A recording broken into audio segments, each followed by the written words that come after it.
Bien, queridos hermanos, vamos a reanudar, a continuar el comentario que estamos haciendo de las bienaventuranzas. Hemos casi tocado todas, pero hoy tenemos una de las últimas. Me refiero al versículo 10, Mateo 5, versículo 10, la que dice: bienaventurados los que padecen persecución por causa de la justicia, porque de ellos es el reino de los cielos. La palabra justicia en este versículo, ya os he dicho varias veces que es la palabra que también podemos traducir por rectitud o por lo que es bueno, por lo que es lo justo, lo recto. No se trata de la justicia en el sentido humano de la palabra, sino la palabra justicia aquí, como en todo el Nuevo Testamento, se refiere a la justicia de Dios. Y vamos pues a tratar de explicar este versículo y esta bienaventuranza, que indudablemente es muy importante, porque no se refiere, ya hemos cambiado un poco el enfoque de las bienaventuranzas, porque hasta ahora os habréis fijado que todas las bienaventuranzas que hemos tratado se refieren al carácter, a los rasgos del carácter del cristiano, a algo que está en su forma de ser, porque es creyente, porque el Espíritu de Dios mora en él, porque se ha producido una regeneración espiritual. Tiene esas características, ¿verdad? Que es humilde, llora por el pecado, es manso, tiene hambre y sed de justicia, es misericordioso, es de limpio corazón, etc. Todo eso son rasgos, características del carácter, en más o en menos, ciertamente, porque no estamos hablando de la perfección absoluta, pero que todos estos rasgos están presentes, como recordaréis que decíamos, en el carácter y en la personalidad del creyente. Pero ahora ya no hablamos, en este versículo 10, no hablamos del carácter, no hablamos del Señor Jesucristo, quiero decir, no nos habla de otro rasgo del carácter, ni siquiera de la conducta, sino que nos habla de una consecuencia, de una realidad que se impone, de una realidad que el creyente vive por causa de su relación con Dios, por causa de su filiación, por causa de ser un hijo de Dios y llevar, por supuesto, esos rasgos de carácter, esa forma de ser, esa conducta, etcétera. Por causa de esto, resulta que va a sufrir unas determinadas consecuencias.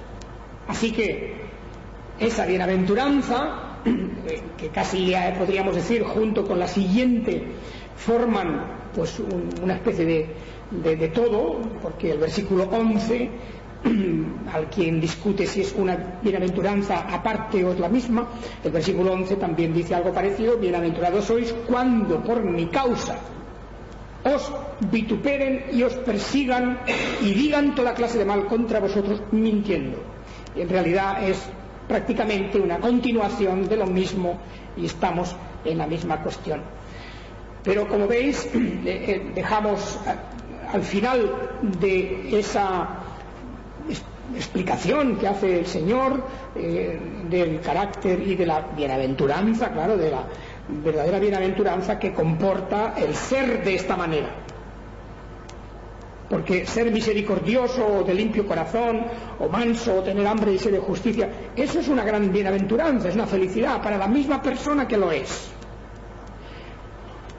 Porque lo contrario, el carácter contrario, que es el carácter de la persona no regenerada, no necesariamente que tenga que ser un criminal ni nada, no, sino una persona normal pero no regenerada, no tiene estas características espirituales y por lo tanto no encuentra felicidad en su propia manera de ser, no encuentra felicidad en su propia personalidad. La felicidad de que se está hablando aquí es la que pertenece a los hijos de Dios porque han experimentado esa transformación operada por el Espíritu Divino en la regeneración, en la conversión, y además porque juntamente con eso van aparejadas una serie de promesas o bendiciones que solamente ellos van a disfrutar, como es la herencia del reino de los cielos, el recibir la consolación, la tierra por heredad, el alcanzar misericordia, el ver a Dios y el ser llamados hijos de Dios. Todo esto es lo que llevan esas bienaventuranzas aparejadas. Y nadie tiene, ni siquiera la persona más noble, ni la persona más bondadosa, ni la persona más honrada de este mundo, que no sea creyente, puede tener estas bendiciones. Porque esto no son bendiciones que Dios da a una persona porque sea buena persona, o porque sea honrada, o trabajadora, o decente, o todo lo que sea.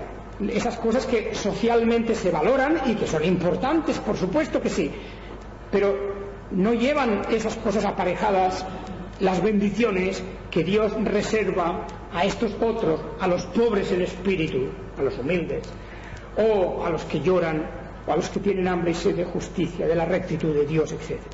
¿Veis? Son cosas distintas. Por lo tanto, estamos en que esa bendición y esa felicidad es únicamente para estos. Pero ahora, al llegar al versículo 10, nos encontramos con que hay también un coste. El creyente, el hecho de ser un hijo de Dios y de compartir y participar de todas estas características, esto también lleva un coste. También significa que algo hay que experimentar en el lado duro de la vida, en las experiencias duras.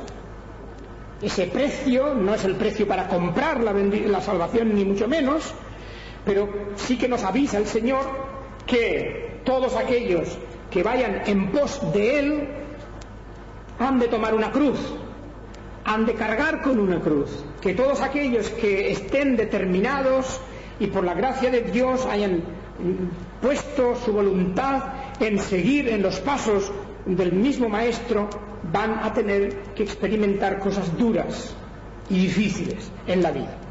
Y a esto se refiere este versículo, el versículo 10. Es también una bienaventuranza.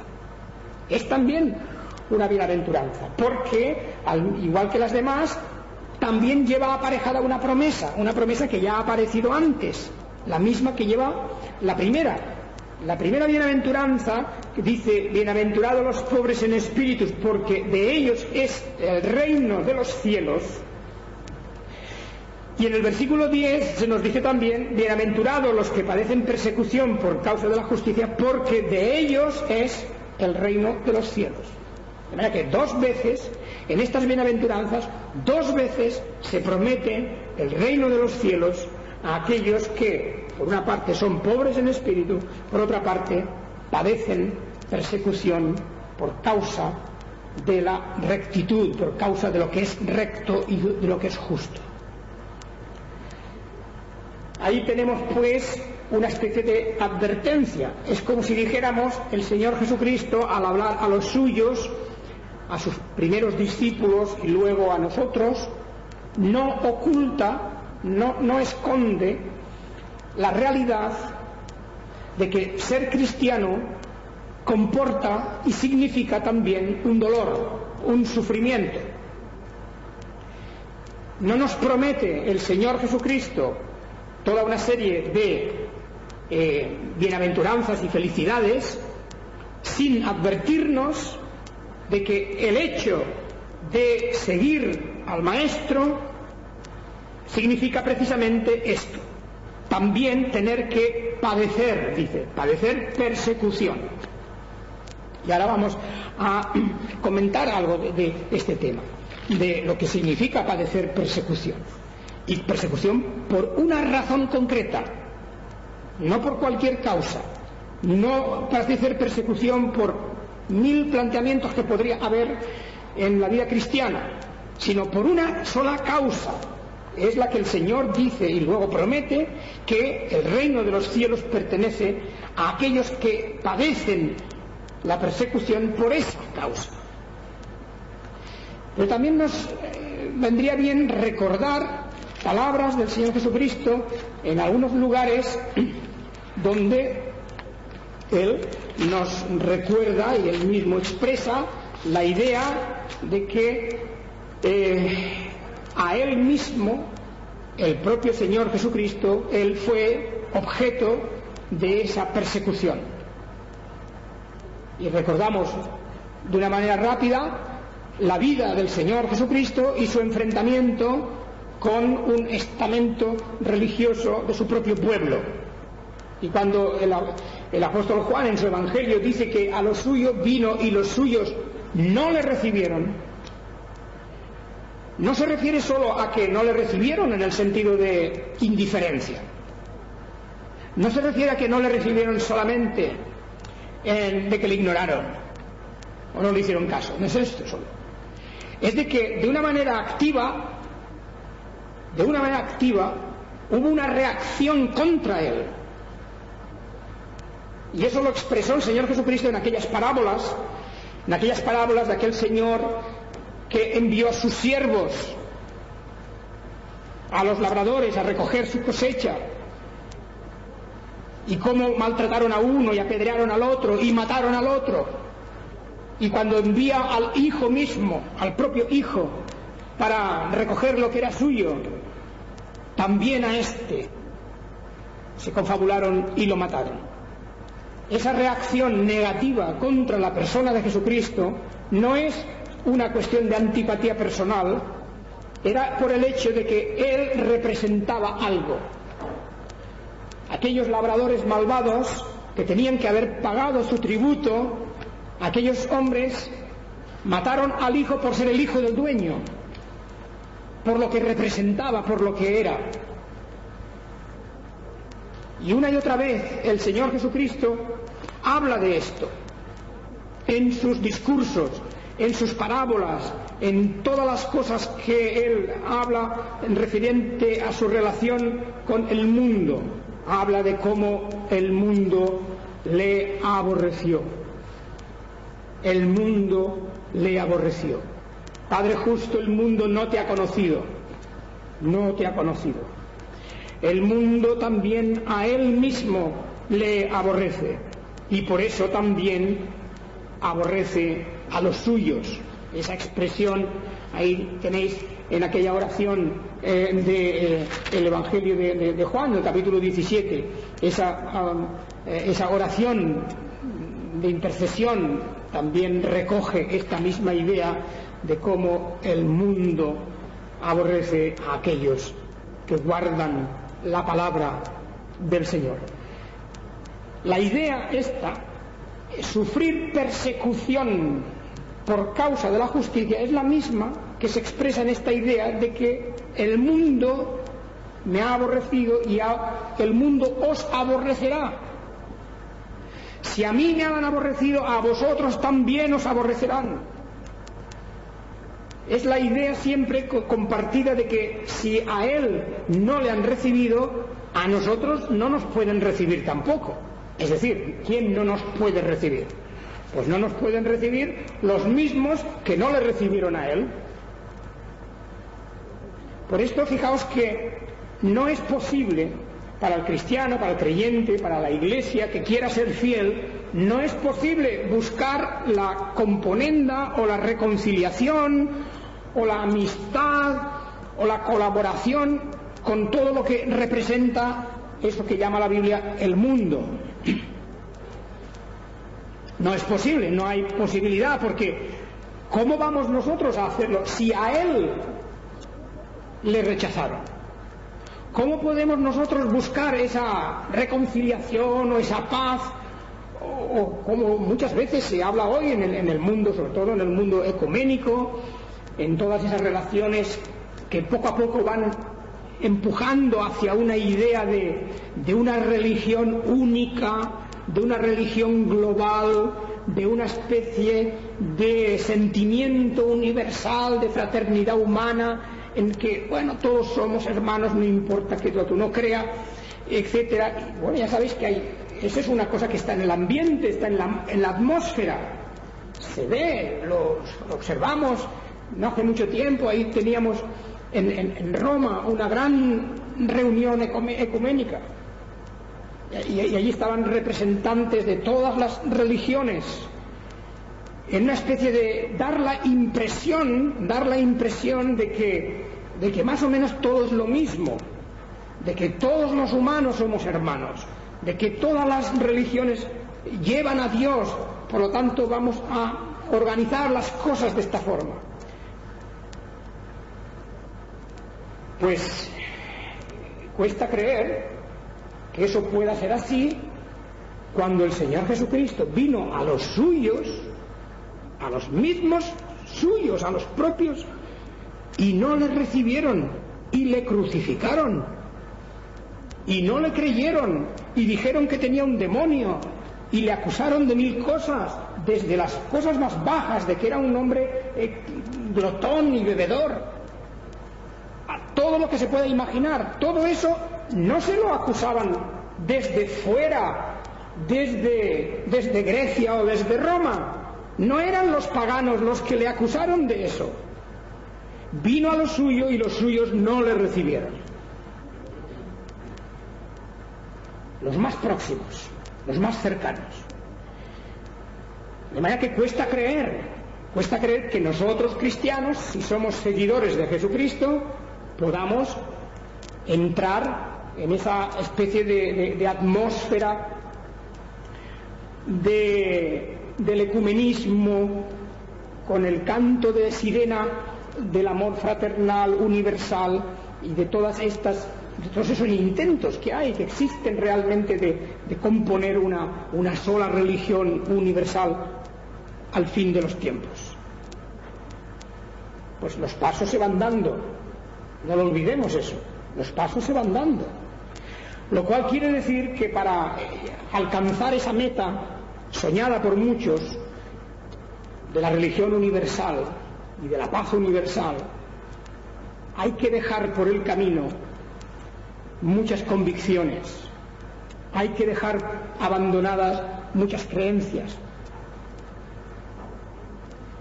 En el momento en que uno está del lado de la justicia, o sea, de lo que es justo, de lo que es recto, en el sentido en que la Biblia lo expresa, o vamos a decirlo de una manera general y simple, en el momento que uno está del lado de la ley de Dios, ha de pensar que va a experimentar persecución o enemistad, oposición, o de alguna manera se va a ver sujeto y sometido a un menosprecio. Esto es así desde el principio, además, no es exclusivo de los creyentes en el Nuevo Testamento, pues toda la historia desde el principio de la Biblia es eso, como lo es la oposición entre la luz y las tinieblas, la irreconciliación, la imposibilidad de juntar dos cosas que se repelen. Y Caín aborreció a Abel, y a partir de ahí nos enfrentamos ya en dos corrientes en la humanidad, en dos grandes corrientes, aunque más grande es porque es más ancha, más amplia, más cómoda aquella que lleva a destrucción, y es más estrecha y más difícil la que lleva a vida eterna. Bien, pues lo tanto, pues ahí tenemos.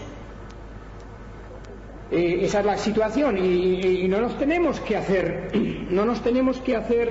ilusiones en el sentido de que la Iglesia de Dios o un creyente pues se puede acomodar o adaptar al mundo en general de tal forma que no tenga ningún problema, ningún inconveniente. Pronto o tarde, de una manera o de otra, va a surgir la oposición. Quien conoce estas cosas y conociendo la historia un poco de la Iglesia a lo largo de los siglos, pues vemos que se ha ido manifestando. Como decía antes, en la Biblia misma, pues sufre esa persecución desde Abel hasta el fin de los tiempos, hasta el propio Señor Jesucristo, o hasta la persecución a los creyentes en Jerusalén y en otros lugares, y luego continuando ya en tiempos extra bíblicos, fuera de la Biblia, las persecuciones a la Iglesia por todas partes. Y esas persecuciones, es verdad que muchas veces, también es cierto, y eso hay que reconocerlo, muchas veces no han sido por causa de la justicia. Por eso decía antes que solo hay una causa de persecución por la que se puede recibir esa bienaventuranza del reino de los cielos. Claro, si un cristiano, una persona que se considera, se llama, se presenta como cristiana, y lo es incluso, se mezcla en otras cuestiones, y por causa de esas otras cuestiones sufre persecución, pues realmente, por muy noble que sea esa otra cuestión, por muy buena incluso, pues no está realmente aquí en el marco de la bienaventuranza que estamos viendo. O por poner algún ejemplo, uno puede tener, por ejemplo, inquietudes sociales, incluso justas, y uno puede estar luchando por determinadas cuestiones de tipo social. Bueno, es el problema de la teología de la liberación en algunos países del tercer mundo, y esa es una discusión que, en fin, pues lleva ahí años y años debatiéndose. Pero yo creo que hemos de tenerlo muy claro, que la cuestión por la que la persecución se genera ha de ser la misma por la que el propio Señor Jesucristo fue perseguido, por las mismas razones y causas, no por otras. Y nos hemos de preguntar, ¿por qué fue perseguido el Señor Jesucristo? ¿Fue perseguido porque Él se enfrentó al poder de Roma? No, Él no se enfrentó al poder de Roma. Y ciertamente que allí había injusticia. Pero Él nunca se enfrentó al poder de Roma. ¿Se enfrentó Él a los ricos y poderosos de su tiempo? ¿Acaso el Señor Jesucristo creó un movimiento de revolución contra los ricos? No, tampoco lo hizo. Es verdad que defendió al pobre, es verdad que advirtió a los que ponen su esperanza en las riquezas, eso sí, pero Él, las persecuciones contra Él no fue porque Él generó una revolución contra los ricos, no fue esa la causa. Y ciertamente que hay injusticia en la distribución y en la forma de obtener de la riqueza de muchos, en muchos lugares del mundo, y clama al cielo también, clama al cielo, y Dios juzgará, podemos estar seguros de eso. Pero la persecución contra el Señor Jesucristo no vino por eso, no vino por eso, y eso hay que tenerlo en cuenta. La persecución del Señor Jesucristo esencialmente vino porque en su predicación, en su mismo porte, en su misma presencia, había una autoridad como aquel que habla en nombre de Dios. Y hablar en nombre de Dios con autoridad y tener dominio sobre el mal, incluso hasta llegar a expulsar a Satanás, esa manifestación del poder de Dios y de la santidad de Dios, eso generó en los religiosos principalmente, generó odio, recelo, envidias, y por eso le odiaron, y por eso le persiguieron. Pero la persecución no la organizaron los ricos, ni la organizaron los romanos, ni nada de todo eso. No, no. Es que el Señor no vino a luchar contra eso, porque esos son partes nada más.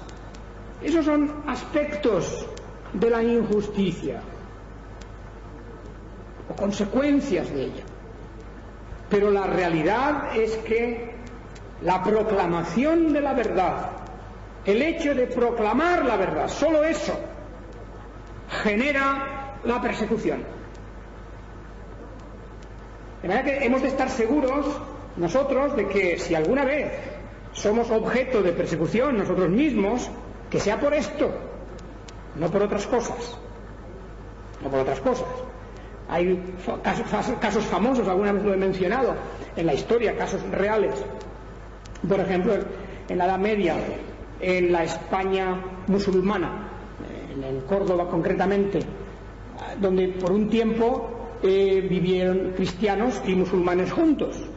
Pues una vez los cristianos que vivían allá pues decidieron ser mártires.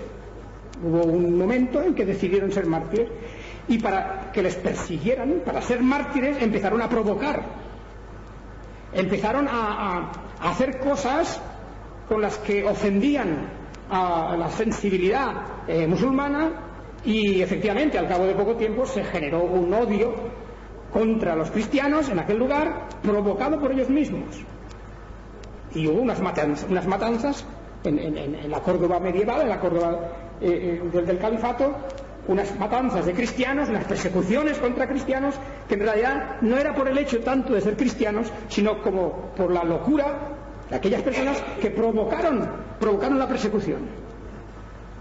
Y de eso no es el único ejemplo, y incluso en tiempos modernos puede haber personas fanáticas, por ejemplo, fanáticas que provocan de alguna manera.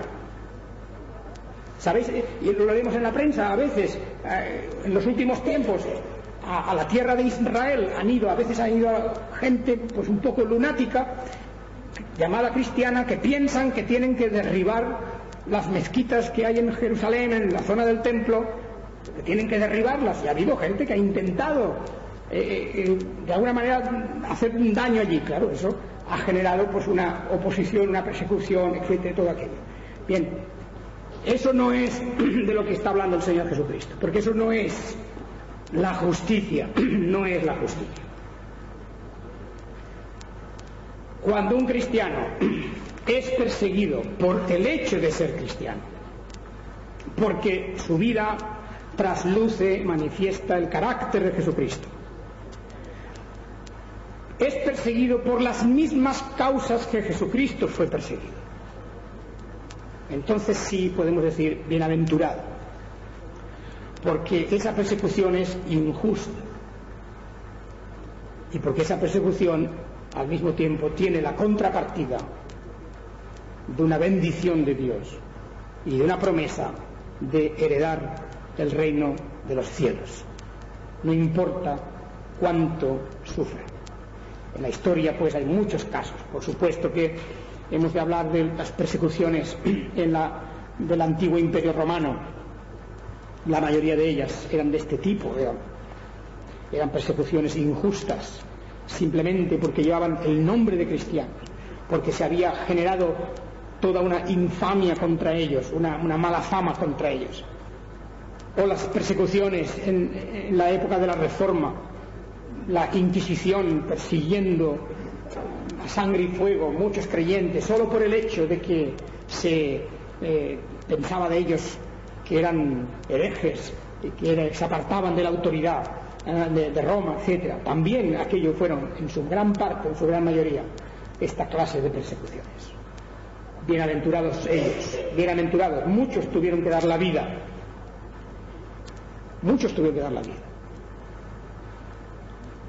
creyendo, antes que renegar de su fe, que el reino de los cielos era una mejor promesa que la paz con el mundo o con los enemigos del Evangelio. De manera que cuando pensamos bien en esta bienaventuranza hay algo sobrecogedor en esto. Nosotros vivimos aquí, en esta parte del mundo, y en este tiempo Y bueno, podemos decir, no pasa nada. No nos pasa nada. Por ser cristianos, poco tenemos que sufrir. Alguna sonrisita de vez en cuando de alguien que dice pobre. Pero nada más. Hemos de decir, y eso puede ser a veces preocupante, porque si el cristianismo no genera oposición, si nadie distingue que el hecho de que somos cristianos y eso no le subleva en cierta manera o no le molesta, a lo mejor es que tampoco estamos dando nosotros una imagen demasiado clara de lo que significa ser cristiano. Tal vez estamos demasiado callados, por ejemplo, y eso es algo para plantearnos, algo para pensar como iglesia de Dios. Con una luz clara y grande que brille, es posible que tuviéramos algunos problemas, no persecución, porque Dios nos ha dado paz y nos ha dado para vivir en un país donde hoy por hoy las libertades están aseguradas, pero problemas de otra clase tal vez sí. Y yo, que ya tengo algunos años, y muchos de los que tenéis una edad parecida, pues acordáis que aquí en España pues ha habido épocas de dificultad, de persecución, podríamos llamarlo hasta cierto punto, de una oposición dura, de un tratamiento injusto, de todas estas cosas, incluso a veces persecución. Y cuando era así, yo diría que es porque también los creyentes, muchas iglesias, muchos ministros, muchos miembros de las iglesias daban claramente, abiertamente su testimonio, y eso pues provocaba unas reacciones en aquella época. También tenía sus bendiciones, también ya su bendición. De manera que ahí tenemos esa bienaventuranza. Es para pensar en ella, para pensar en ella. La persecución misma es una causa de bendición cuando por fidelidad al Evangelio, a la verdad, nos encontramos enfrentados al mundo de las tinieblas. Que el Señor os bendiga. Amén.